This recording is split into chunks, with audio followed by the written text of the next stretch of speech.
Esto es Mundo Interior. Preludio. La palabra es algo inescrupulosa. Nos ha tenido de rehenes desde la protohistoria de la humanidad. Hasta podríamos decir que la precede, que encarna la condición misma de su posibilidad. Rehenes sobre todo de sus definiciones, del límite en todos sus registros. La palabra ha sido siempre unánime, siempre anterior a la definición. Metafísica es palabra, principio es palabra, origen. ¿Y los conceptos qué son sino palabras? Nada es anterior a la palabra. La nada también es palabra, y puede ser verbo, neuntir, negar. Esto mismo que les estoy diciendo, ¿qué pasaría si tuviera ahora que abandonar la palabra? Ahora, en este momento. Pues eso, pasaría eso, nada, silencio. Ya no comunicamos más. ¿O sí? ¿Es posible comunicar sin palabras? ¿Qué hay más allá de las palabras? ¿Qué hay más acá? Seguramente si pensamos las palabras también, desde los gestos, puedo decir algo y no necesariamente en palabras, aún sería dicho. Y aquello que no es dicho, lo que no ha llamado aún a ser acción, verbo ni objeto, pues bien, estaría allí viviendo la vida de los que esperan ser palabras algún día. Quizás haya huellas detrás de la expresión. Estas huellas anteriores a la palabra quizás sean música.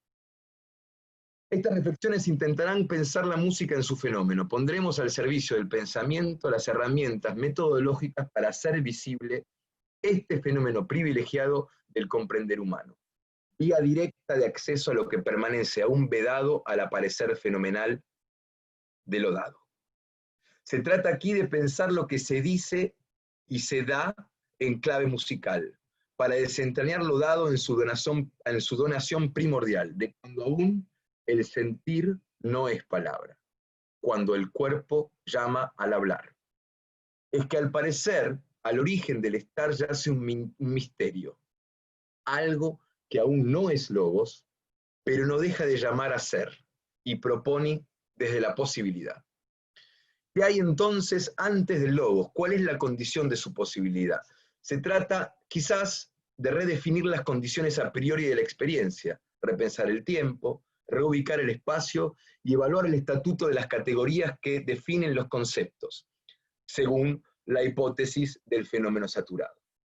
Es decir, que la música conlleva una alteración al espacio y al tiempo, sobrepasa las limitaciones y caprichos del sujeto. Lo que adviene musicalmente se da desde su inquebrantable decisión, desde su propio aliento. Nada le debe lo dado al donatario en este caso. Se dará más allá de quien elija recibirlo. Se dará aún si nadie esté ahí para reclamarlo. Se dará a pesar de todo sujeto, y aquel que esté ahí para reivindicarlo se adjudicará el privilegio de saberlo, de saberse propio al dar lugar al acontecimiento. Porque la música implica antes que nada el escuchar el llamado de la precedencia musical que no llega aún a ser palabra, y que distrae a todo artilugio del entendimiento. ¿Qué es aquello que viene antes del concepto? ¿Qué forma arcaica sin nombre ni dimensión espacial permite que haya algo para nombrar y da lugar al espacio? ¿Qué hay antes de la palabra? Que solo provee las herramientas a posteriori para explicar lo inexplicable. ¿Qué es lo que se da antes de que haya nada para dar? Es aquello que garantiza y asegura que no haya nada. ¿Qué niega la nada? Pues la nada es solo una palabra. No es más que un capricho subjetivo. La nada es un lujo que solo el ego se puede dar. Intentemos desentrañar el aparecer de un fenómeno invisible, pero contundente en su aparición. Intentemos reflexionar más allá de las palabras, o quizás sea este un vano intento de librarnos de ellas, o simplemente tratemos de abordar aquello que se da, que se entiende, que aparece, que es lenguaje antes de ser palabra. No se trata entonces aquí de la música en cuanto canción, lo que escuchamos en la radio o que compartimos con amigos y familiares. No se trata de la música que sale del mundo, que se convierte en minutos y segundos, que se canta y ejecuta desde un sistema preestablecido de reglas armónicas y afinación 440. No es la música interpretada en el mundo de la vida. Pues estamos aquí en filosofía y hemos puesto antes de empezar aquello que refiere a ese mundo y a esa música entre paréntesis. Para hablar de eso están los críticos, los diarios y revistas especializadas. Y seguramente lo harán mucho mejor. Sin duda, serán más exactos en sus apreciaciones y agudos en sus descripciones. Pensemos la música en sí misma. ¿Qué queda de ella luego de haber dejado atrás el mundo? Intentemos pensar a la música como una cierta manera del ser, como una expresión ontológica privilegiada, pero aún más, pensemos la música como una fuerza de creación del mundo, y también una manera que tiene de manifestarse lo que precede al intérprete, que solo se pronuncia a postre de su llamado. Nos preguntamos si quizás la música sea una mathesis universalis, que gobierna lo que antecede al lenguaje, o quizás sea la forma misma del lenguaje, lo que subyace a toda expresión. Si así fuese, y es evidente que no tendremos aquí la respuesta, todo el paradigma científico y la certeza objetal que de allí deriva perdería su vigencia, y debe ser vuelto a pensar. Si la música fuese la forma primitiva del existir, si fuera la expresión originaria de la donación, todo lo que hoy damos por sentado deberá ser vuelto a pensar. Toda ciencia deducida del ego coito perdería la omnipotencia de su verdad. Quizás sea esa la post-verdad, el momento en el cual nos dimos cuenta que la deducción epistemológica nacida en el pensamiento y en su capacidad de todo poner en duda, nada tiene que ver con la verdad. El debate actual sobre la hegemonía de la virtualidad tecnológica perdería sentido. Sería una simple conclusión de la verdad nacida del ego coito, devenido en pilar fundacional de la sociedad. Lo que quiero decir es que no es casualidad la emergencia del capitalismo, el hiperdesarrollo de la técnica, ambas dos son las naturales consecuencias de organizar la vida social a partir de la lábil certeza de que el ser humano existe porque es capaz de dudar de su propia existencia. Debe haber algo más allá, debe haber algún acceso directo a la verdad.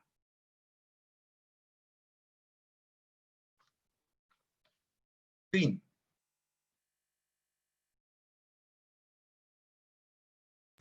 Silencio.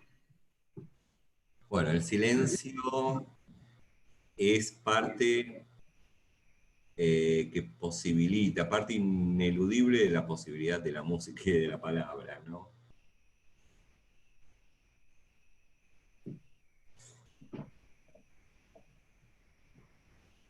Vos, Santiago, señalás que la palabra es posibilidad de la historia, ¿no? Como fundamento de la historia, fundamento incluso de la protohistoria. Pienso, y hablas de logos, pienso en este aspecto, si podría pensarse, porque entiendo, ¿no? A lo que vas, cuando diferencias en algún punto, aunque a lo último lo reunificás en la cuestión entre palabra y música. Ahora bien, el logos no como logos racional, logos explícito, logos dicho de manera, sí, logos dicho explícito, ¿no? De este lenguaje racional, podemos decir, ¿no? Si se podría pensar quizás en dos formas de logos. Un logos, tal como decís vos, este lenguaje inteligible, racional, que define, que conceptualiza, pero al mismo tiempo, si se podría pensar como correlato, un logos más originario, del cual la música sería una manifestación de ese logos originario, que puede ser un logos tácito, que no es logos conceptual, que no es logos de definición.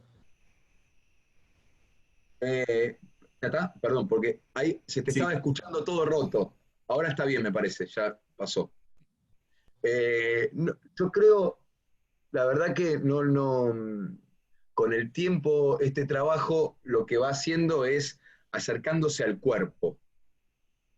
De alguna manera creo que debe dejar de ser logos si es originario. Eh,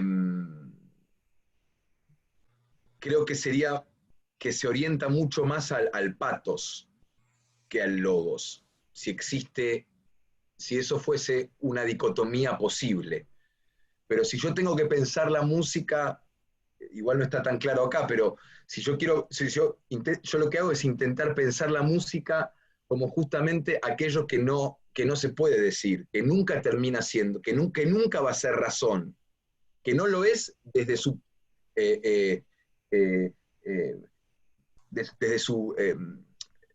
desde su decir, pero que no es un decir, digamos, eh, pero que tampoco nunca logra hacerlo, nunca va a llegar a ese registro. Y pienso de alguna manera en el logos en todas sus definiciones posibles. Por eso hablo de logos. Después, en este trabajo, hablo del logos ratio y hablo también, o sea, de todo lo que el logos implica en cuanto, o sea, argumento, definición, en cuanto a necesidad de razón, necesidad del principio de razón gobernante. Digamos. Yo creo que la música justamente de alguna manera es anterior al logo, porque el logo luego viene a explicarlo. Ahora, si el logo ya es explicación, ya es demasiado tarde, ya es demasiado tarde, entonces hay algo anterior.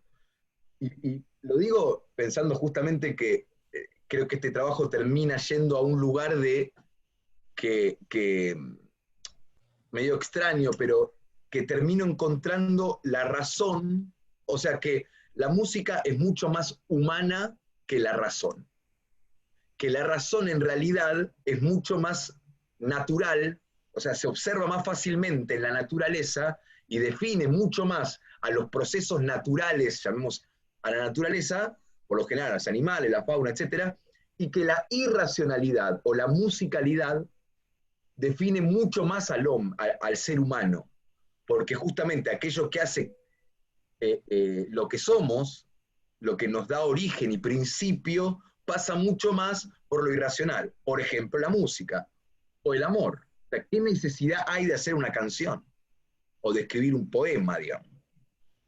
En esos actos irracionales está la humanidad mucho más presente que en la racionalidad. Es una exigencia post factum, pienso yo, la razón. Y en ese sentido, por eso pienso que nunca puede ser logos la música. Cuando lo es, no es música, ¿sí? Así de sencillo. Eh, por eso digo que no estoy pensando en la música canción o la música sinfonía, sino la música como una manera de lo humano, anterior a toda racionalización, mucho más originaria y mucho más profunda. O sea, el lenguaje del amor es mucho más musical que lógico, por más que tiene una lógica, pero la lógica es a posteriori. Por ejemplo, diría mi maestro, la lógica de la gratuidad. Sí, ahí hay una lógica, pero esa lógica va en contra de la lógica de la razón, porque la lógica de la razón exige, eh, eh, por ejemplo, reciprocidad, exige causa-efecto, exige principio-fin. La música no. O sea, la idea acá no es pensar la música y decir, ah, ¿qué es una canción? Sino pensar la música como un lugar anterior a la palabra, al logos, y mucho más cercano a lo que nos hace humanos. Mucho más.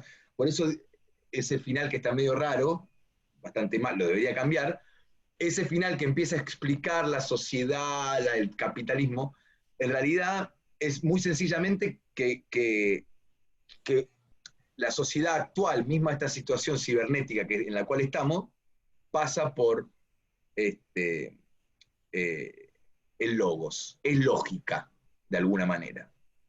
Y la música no. ¿cómo sería una sociedad musical?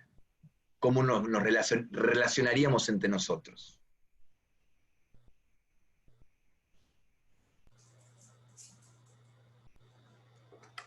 Te sacaste la voz. Sí, tengo varias preguntas, pero voy de a una. Si este fenómeno que vos querés pensar, que es la música, es anterior a la música, ¿sí? No es la música que... ¿Cómo, cómo hacer que no sea también una palabra vacía, una mera palabra? Si, ¿cómo sabemos que eso que vos denominás música y lo pensás como una manera de ser, dijiste, ¿no? Esa fuerza de creación del mundo. Incluso hablaste de la música como un fenómeno que precede al intérprete. ¿Cómo evitar que eso sea otra palabra, nada más? ¿Querés que responda ahora esta o querés? No, no, no, vamos de a uno porque si no nos Vamos. perdemos. No, Muy no, largo. es una gran... O sea, yo arranco esto que compartí con ustedes diciendo exactamente eso. Qué jaula, ¿no? Qué jaula que nos, no- nos encierra, digamos, a tener que dar razón de las cosas. Aparece la palabra y ya hay que dar una razón. Pero entonces ahí la segunda pregunta, observación, y es la siguiente. ¿No será que cuando hablas de logos y lógica,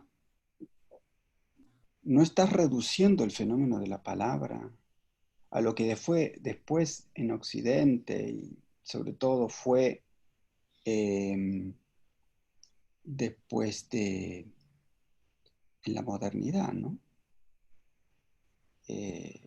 Ya en la Edad Media se puede ver algo de eso, digamos, este intento de dar razón de todo, digamos, una explicación de todo, de ponerlo en parámetros ordenables.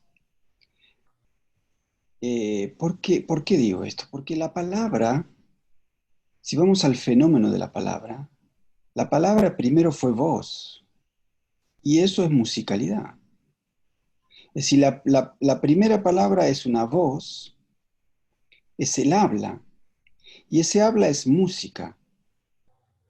Y esa música es, esa palabra, me la imagino, digamos, como, no sé si es, no sé si es el verbo, pero me la imagino como una expresión o como una sintonía entre el mundo interior y el mundo exterior, que es el mundo, digamos. Pero bueno, para hacerlo una distinción gráfica, digamos.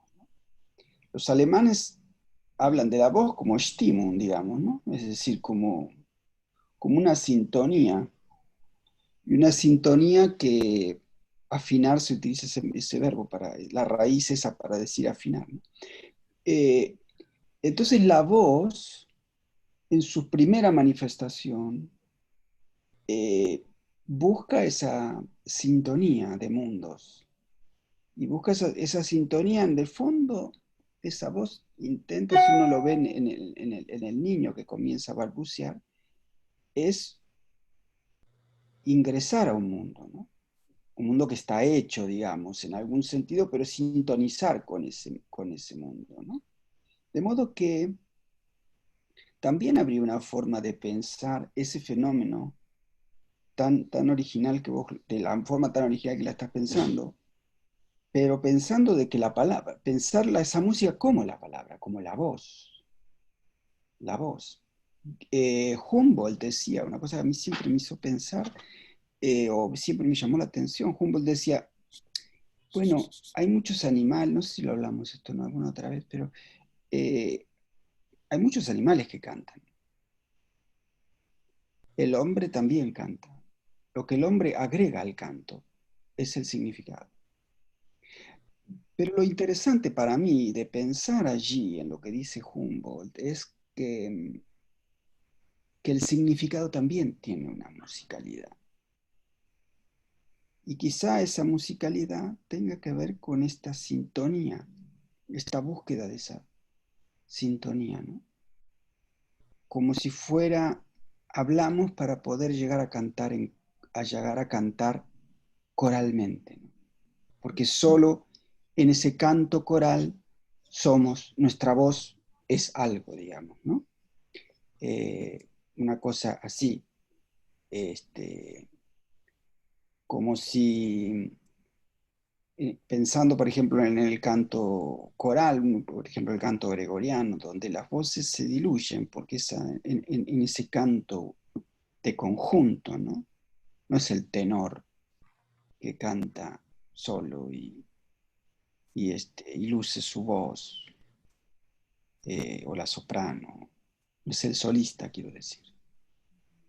Eh, Eso, nada más, por ahora. La verdad que, sí, está muy bueno pensar. Yo le contaba a Maxi que yo en algún momento pensé musicalmente la disposición afectiva del Dasein. Los humores de su disposición afectiva son una manera de vivir musicalmente. Claro, la Befindlichkeit, ¿no? Sí. Exactamente. Vos Y fíjate que el término alemán, la raíz de ese término, hay algo que tiene que ver con el encontrar, ¿no?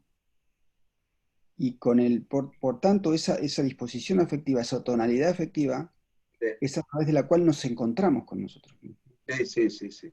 No, no, pero eso estuvo muy bien lo que dijiste, porque claro, esa búsqueda de afinarse, como decís, cuando empieza a balbucear el niño, eso está muy bien. Yo creo que de alguna manera este trabajo sobre la música tiene que ver con el trabajo sobre el nosotros.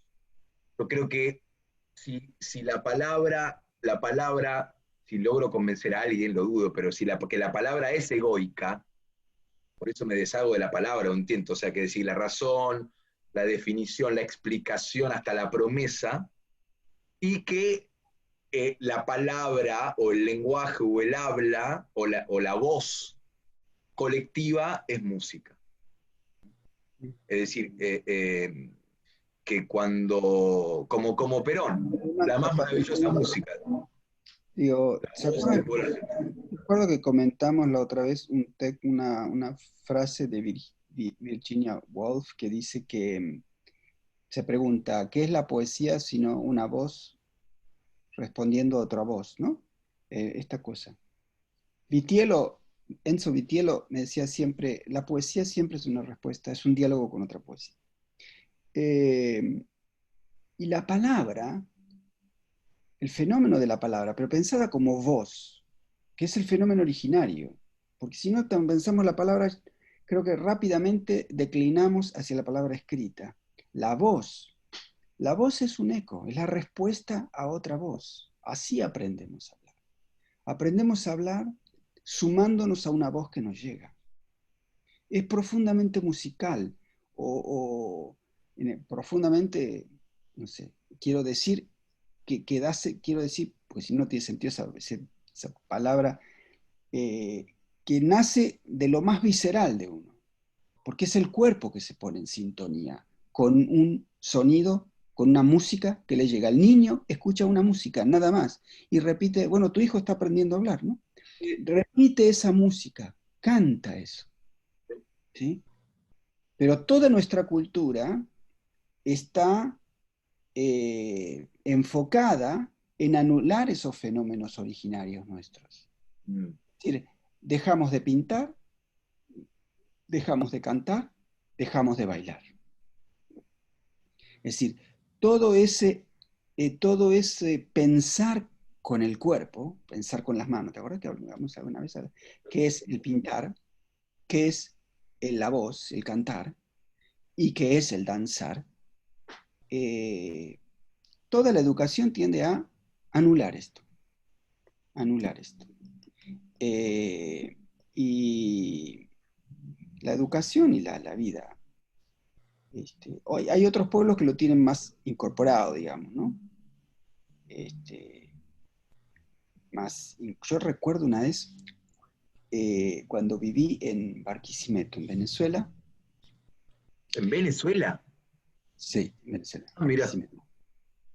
Y entonces iba a la ciudad. em, Normalmente, como vivía fuera de la ciudad, iba en algún auto, pero la primera vez que me subí a un bus, a un ómnibus, em, A una guagua. a una guagua, ahí tiene otro nombre, no sé, Una guagua es en guagua. Colombia, en Venezuela no me acuerdo cómo es. Bueno, todo silencio, me siento, arranca y en un momento el conductor pone música, que debería ser, si no cumbia, una música caribeña, no me acuerdo qué. Bueno, ese ómnibus, Joropo. no sé si era joropo, no, ellos tienen, bueno, eso se transformó, todo el mundo, todo venezolano que se precie de ser venezolano lleva un peine en el bolsillo, ¿sí? No se puede ser venezolano y no llevar un peine en el bolsillo, en esa época por lo menos, ¿no? Todo el mundo se peló, como dicen ellos, peló el peine, sacó el peine, y entonces era todo hacer música, taca, taca, taca, taca. Es decir, hay una cosa que la llevan en la sangre, ¿no? Y todo el mundo cantando, haciendo música. Ese ómnibus, que era eh, una sumatoria, ni siquiera una sumatoria, sino un arrinconamiento o acumulación de individualidades, pasó a ser una sola cosa a través de la música, ¿no?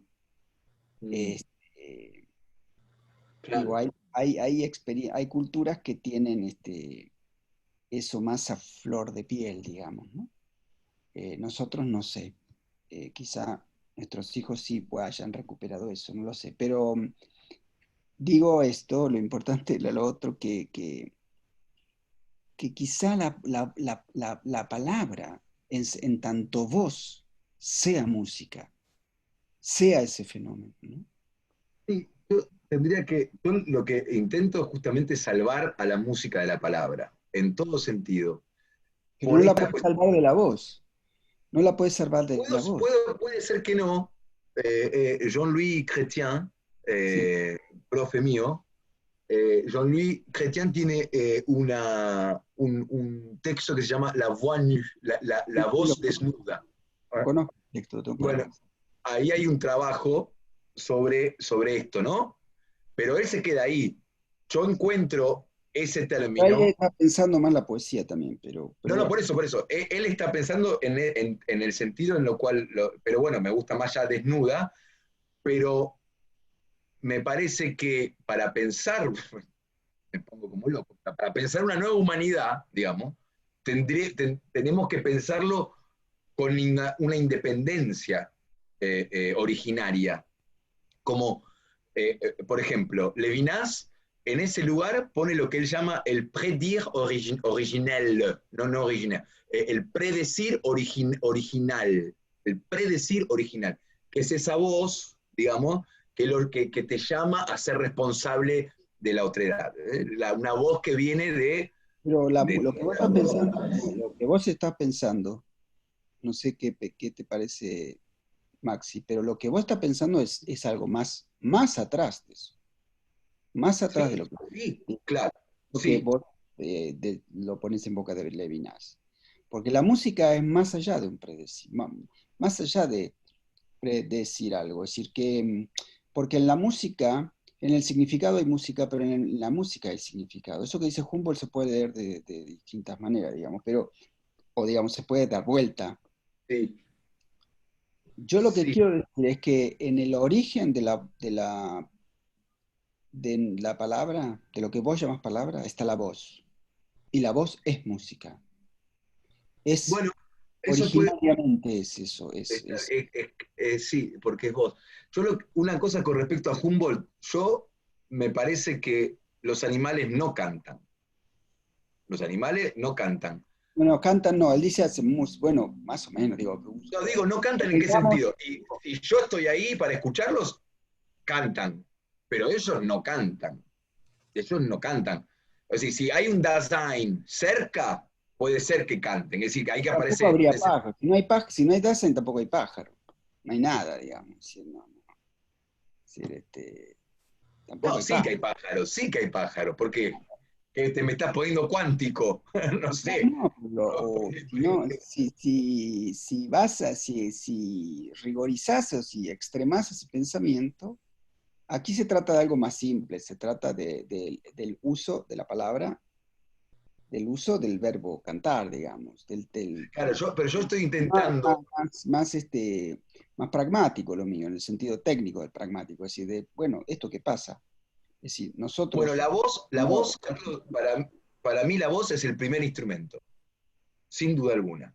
Es el primer instrumento. En ese sentido, es como la primer vía de la música, el primer lugar, pero la música antecede, es aún anterior a la voz. Eh, igual, ojo, porque la voz se puede pensar si la voz no terminase en palabra. Eh, en ese sentido, si la voz es la condición de posibilidad de la palabra, ahí podría encontrar un paralelo en una sí, voz. yo el término ese kantiano, digamos, de la condición, es muy complicado. Es más, quizá ayude más pensarlo más sencillamente, sin tecnicismos, y es decir, nuestra primera experiencia de lo que después llamamos palabra como contenido de significado es la voz, nuestra propia voz. Escuchar la voz de los que nos rodean, incluso escuchar, bueno, de los que nos rodean, digamos, no le pongamos más adjetivo ahí. Y escuchar nuestra propia voz, Sí, sí, sintonizando con esa voz, sí, tratando de hacerle eco a esa voz. Esa es nuestra primera experiencia en la música. sí, sí, entendí, ya entendí, totalmente. Es así. En el fondo es como que estás conmigo en esto, porque si la voz es la manera. En todo con vos, no solo en esto. Qué grande. eh, Salvo ese buzo que te pusiste, que yo creo, escúchame, vos, Maximiliano, que sos acá medio capanga en el mundo interior, algunas cosas deberían estar prohibidas no, o Yo también soy de... reglamentadas. no empecemos Si a no, prohibir. de no Boca. prohibidas, reglamentadas, digamos, no prohibidas, reglamentadas, ¿sí? Ah, bueno, ¿Ah? reglamentar es otra cosa. Eso, No, no, eso pero de, lo que digo que. de ese buzo ya proselitista es de una fase 99, todavía no llegamos, estamos en fase 1 nosotros, ¿sí? ¿Está? Está bien, está bien. Igual estamos en un lugar sin imagen, ¿no? Pero yo pienso que la voz es, sin duda, y lo puedo pensar como la apropiación de la música. Y cuando decís nuestra voz interna y la afinación, el sintonizar, eso es fantástico, porque claro, pero es antes de la palabra, definitivamente antes de la palabra. ¿Y por qué no? Sí, antes de lo que vos denominás palabra, estoy de acuerdo que es antes, ¿Y por qué obviamente. no ubicarlo? Como lo decimos, sí, en el fondo sí, la voz, pero digo, que la voz eh, no sea aún, una voz sin contaminación alguna del logos. Sin contaminación alguna del logos, una voz desnuda, una voz pura, puede ser música. Pero si es así, entonces pongámosle el nombre. Es música. Bueno, Es, vos le pones sí, nombre. sí. Bueno, pero vos dijiste que esa es. Que vos dijiste, si hay música en algún lugar, está ahí. ¿Sí? Y después Definitivamente. Cuando es voz, está ahí porque está vos el cuerpo. fíjate que son voces. Lo que cuando vos componés una sinfonía, son voces. Vos utilizás voces. Después esas voces se convierten en instrumentos, pero antes son voces. Son voces que tienen diferentes registros, es decir, diferentes vibraciones en el aire, velocidad de vibraciones en el aire, pero es justamente sintonizar las voces para construir un conjunto. A mí parece que tenemos mucho que aprender de cómo funciona internamente la música antes de que nosotros respondamos a ese llamado, antes de la respuesta, antes de nuestra intentona de sintonizar. Buscar, indagar o hurgar en eso, en el comportamiento de aquello que nos precede, o que precede a la voz, al intérprete, que precede al intérprete, que precede al intérprete. Por eso lo pienso como matesis universalis, digamos. En esta relación que estableces entre música y nosotros, mencionaste explícitamente esto un rato, hay un ejemplo dentro de la literatura fantástica, más precisamente en el origen, en el comienzo, perdón, de el Silmarillion, de Tolkien. Lo que hace el autor inglés es llevar a cabo un relato de creación del cosmos, ¿no? En el comienzo estaba Eru Ilúvatar, el único, ¿no? En una analogía con Dios, ¿no? Con el monoteísmo cristiano. Eru Ilúvatar crea a los Ainur, seres celestiales, correlato de los ángeles. Y lo que hacían estos... ¿Son dos entes o es uno solo? Eru Ilúvatar. No, uno solo, el único.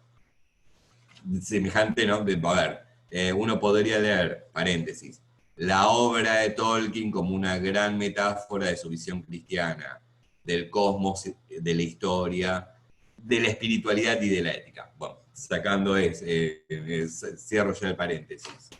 El comienzo del Silmarillion, que es una de las obras fundamentales de Tolkien, en este relato de creación, Eru Ilúvatar crea a los Ainur, seres celestiales, inmortales, correlato de los ángeles.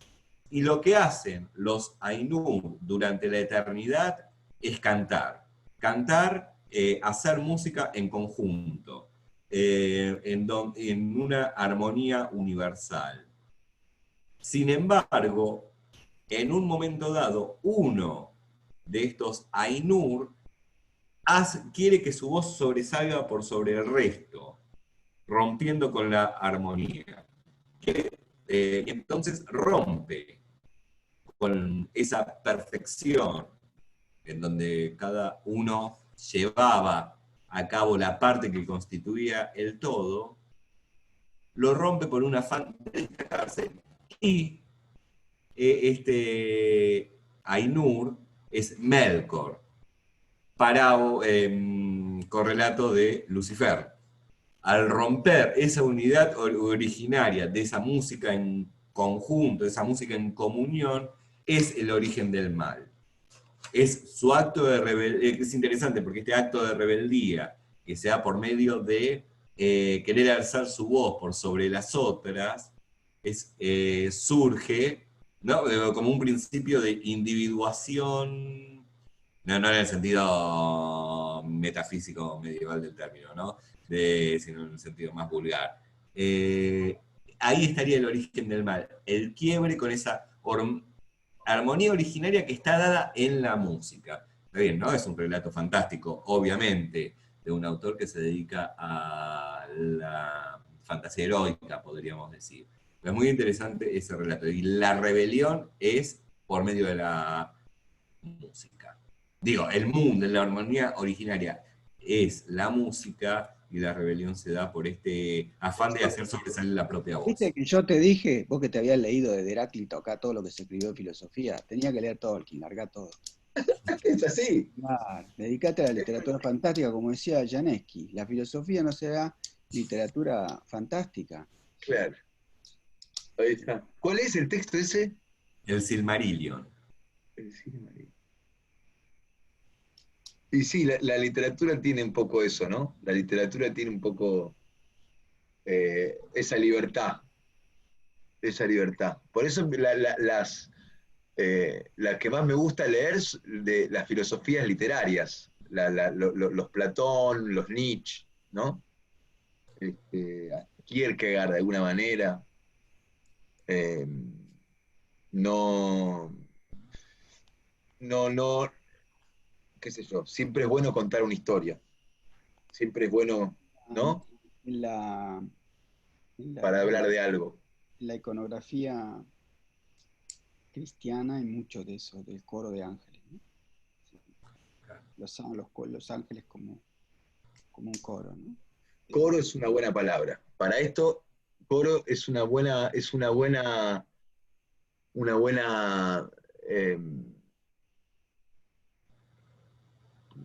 como un conducto musical, un buen lugar de la música, el coro. Yo pienso que, claro, ahí hay algo dijimos antes, creo, comentaste vos antes, pero ahí hay una paradoja en lo que dice Maximiliano, porque yo creo que eh,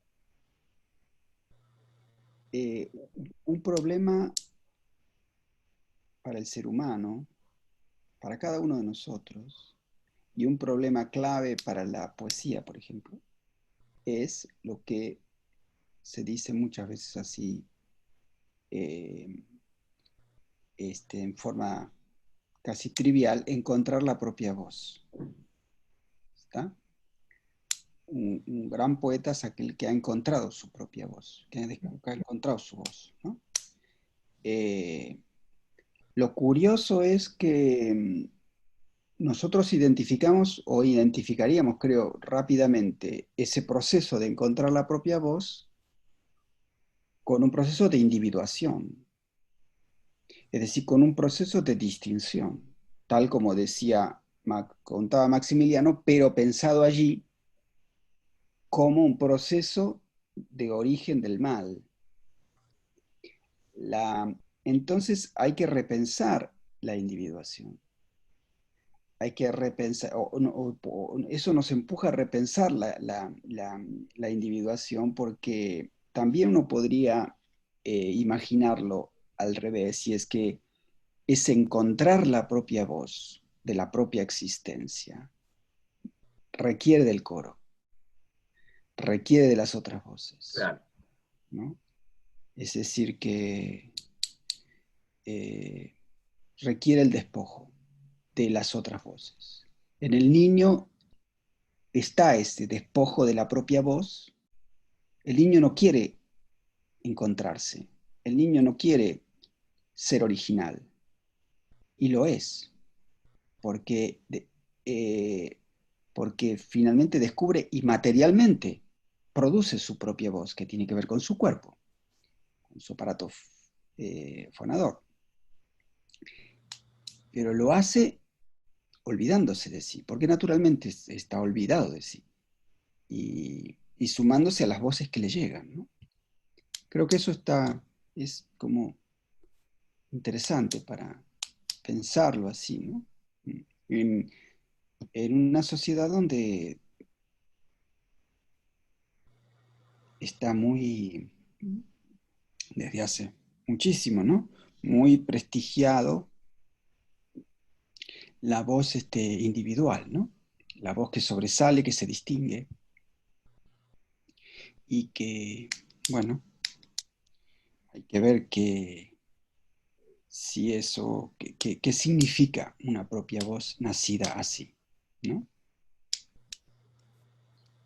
¿Qué significa una propia voz nacida del encuentro con las otras voces? con esta pregunta voy a leer y concluir. ¿Les parece bien? ¿Sí? ¿Damos ya? Sí. Con un poema, como siempre. Poema de Ali Chumacero, un mexicano. Se llama Palabras que nacen del vacío. No volveré a escuchar su voz y no la sentiré jamás como a mi piel. Mi corazón se incendia a solas cuando advierte que allá donde simula paraísos es ella una evadida. La caricia negada a medianoche y en mi alma refleja la desesperación de quien en torno mira un horizonte fatigado por espesas tormentas de ternura. Pero esta mano que su pelo tuvo entonces, mientras mi aliento hacia su aliento anochecer, y el pañuelo verónico a su rostro, guardián celoso de su imagen húmeda, si por las calles íbamos solos en la ciudad, y sobre todo aquel tumulto que su palabra era, bajo mi lengua detenido eternamente, pálido invasor de los símbolos, música árdida que equilibra la flor del pensamiento. En ráfagas de sombra hoy viven, en muda calma claman su soledad vencida. Como ahogados fantasmas levantan su desvelo sobre el misterio de la tierra, abandonándose al recuerdo anegado con su ausencia. Mundo interior. Muchas gracias.